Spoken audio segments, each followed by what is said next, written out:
গুরুত্বপূর্ণ মূল্যবান একটা রজনী।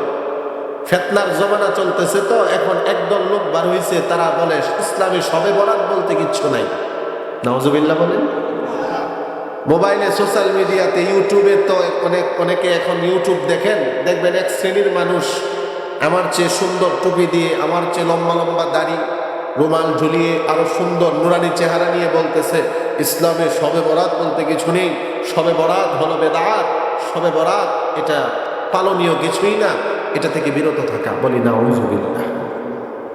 যেই জমানাটা ফিতনার জমানা, মানুষ এমনি আমল থেকে দূরে আছে, সেই জমানার মধ্যে মানুষকে বুঝিয়ে শুনিয়ে আমলের মধ্যে আইন না, একটু আমল করানো সোয়াব না আরো দূরে রাখানো সোয়াব?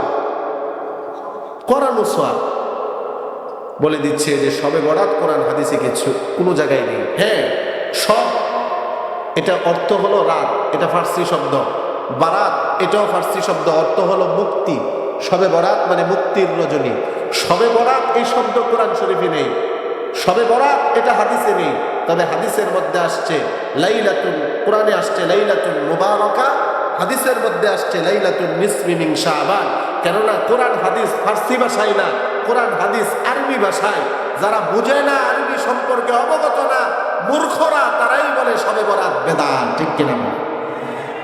এই সমস্ত কথাই বলবেন না। 10 জন সাহাবী থেকে শবে বরাতের আমল প্রমাণিত। নবীজি সাল্লাল্লাহু আলাইহি ওয়াসাল্লাম এই রজনীতে আমল করেছেন। তবে হ্যাঁ, এই রাত্রে একবারে নফল আমলকে ফরজের মতো গুরুত্ব দেওয়া, ওয়াজিবের মতো গুরুত্ব দেওয়া, এরকমটাও জরুরি না।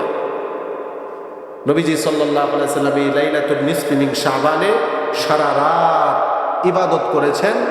পরের দিন রাসূল রোজা রেখেছেন। কুমু লাইলাহা সুমু নাহারাহা, রাতের বেলা তোমরা, রাসূল বলতেছেন যে দাঁড়িয়ে ইবাদত করো, আর পরের দিন দিনের বেলা রোজা রাখো। এই আমলটা আমরা করতে পারবো তো ইনশাল্লাহ? আমরা নফল ইবাদত করব, জিকির আজকার করব, তেলাওয়াত করব, নফল নামাজ পড়ব। যাদের জীবনে নামাজ কাজা আছে, আমরা কাজা নামাজ পড়ব। ঠিক আছে না ইনশাল্লাহ?